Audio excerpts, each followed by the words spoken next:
যারা এই 100 টাকা করে ফর্ম বিক্রি করলো এই ধর্মের নামে, আপনাকে বাংলাদেশি প্রমাণিত করে দিল এবং ক্যাশ সার্টিফিকেট দিয়ে বলে আরো 800 টাকা করে নিল ক্যাম্প করে। তাদের কেউ কেউ নাকি এখন দেশে নেই, বিদেশে চলে গেছেন ঘুরতে। সেটা কেন বিদেশে ঘুরতে গেছে তার পেছনে বিরাট একটা রহস্য আছে। রহস্যটা আমি কিন্তু জানি।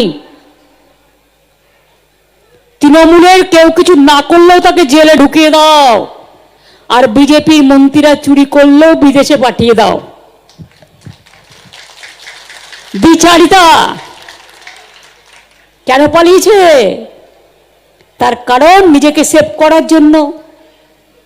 যতই সেভ করার চেষ্টা করুন, রেকর্ড কিন্তু আমরা পেয়ে গেছি। আমরাও কিন্তু যদি কেউ অন্যায় করে তার গ্রেপ্তারের দাবি তুলব। ওনার ক্ষমতা থাকলে উনি করে অ্যারেস্ট করে দেখবেন। একজন কেন্দ্রীয় মন্ত্রী, তিনি সরকারি কাজে গেছেন এবং তিনি ফিরেও এসেছেন 24 তারিখে। উনি জানেন না, উনি এরকম ব্যক্তিগত আক্রমণ করে চমকান, চমকে লাভ হবে না। আমাকেই তো চমকাতেন, কোনো দিনই প্রমাণ করতে পারেননি আমার বিরুদ্ধে কিছু। অত উনার এসব চমকানি ধমকানি জানে। শান্তনু খুব শক্ত ছেলে, তার পরিবার অত্যন্ত শক্ত।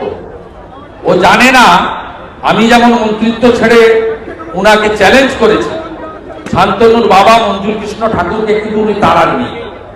উনি উদ্বাস্তু কল্যাণ মন্ত্রী ছিলেন, মন্ত্রিসভা থেকে পদত্যাগ করে তিনি কিন্তু উনাকে চ্যালেঞ্জ করে মতুয়া সমাজকে রক্ষা করার জন্য সিএ এর পক্ষে কাজ করেছেন। মমতা বন্দ্যোপাধ্যায় এগুলো জানেন না।